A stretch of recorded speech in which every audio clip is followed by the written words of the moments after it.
কাহিনীটা কি জানেন? ধরেন আপনারা দুই ভাই, হ্যাঁ, আপনার বড় ভাইও আজকে ইফতার করতে গেছে কি শ্বশুর বাড়িতে, আপনিও কি আসরের পরে চলে গেছেন শ্বশুর বাড়িতে। এখন কি আম্মু কি করবো বাসায়? দুইটাই শ্বশুর বাড়ি গেছে, এক্স্যাক্টলি সেম, দুইটাই শ্বশুর বাড়ি গেছে। Smiley face.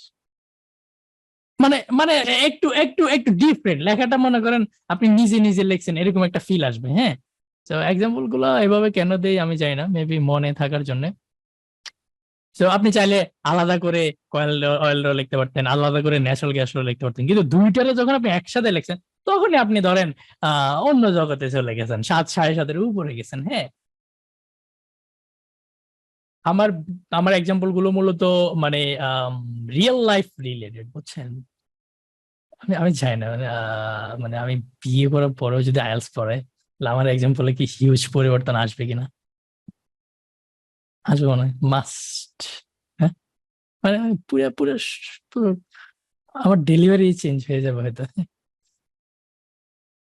বয়স এন্ড এভরিথিং, আল্লাহ মাফ করুক, রোজার দিন, এই বং বাং, এলো বাদ দেন। সবাইকে ওকে, মূলত ওকে এগুলো বলার কারণ হচ্ছে আমরা বডি 2-তে যাবো, আপনার একটু রিফ্রেশ করা। তখনকার এক্সাম্পল গুলা দুঃখ কষ্টের থাকবে, হাসি থাকবে না, মেবি, রাইট? শোনেন, শোনেন,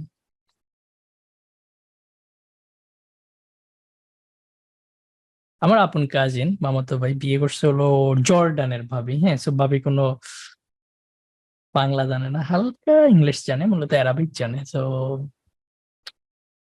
আন্টি আবার অ্যারাবিক জানে না, বাংলা আর হালকা ইংলিশ জানে। আহ সোনাদের কোনো ঝামেলা হয় না। হ্যাঁ, কারণ হচ্ছে আহ, ওই যে thank you, okay you can take it, এর বাইরে আর ইংলিশ হয় না তাদের মধ্যে। হ্যাঁ, সো এই খানা দাও, খানা নাও। হ্যাঁ, এখন এই কারণে ধরেন কোনো কোনো ঝগড়াঝাটি নেই। আপনার কি কেউ বুঝছেন আমি কি বলছি? ইটস লাইক শান্তি। ওকে, কারো বাসা কেউ বুঝে না, কোনো ঝামেলা নেই। হ্যাঁ, আন্টিও রাগ করার চান্স নাই, কারণ বউ কি কয় বুঝে না। হ্যাঁ, আবার ভাবিও কি আম্মারে অলওয়েজ দেখে হাসে। হ্যাঁ, so there's no problem, just এটা নেভার, ওটা দাও, এর বাইরে কিছু নাই। এই আপনার কি কেউ অনেক জোরে জোরে হাসতেছেন?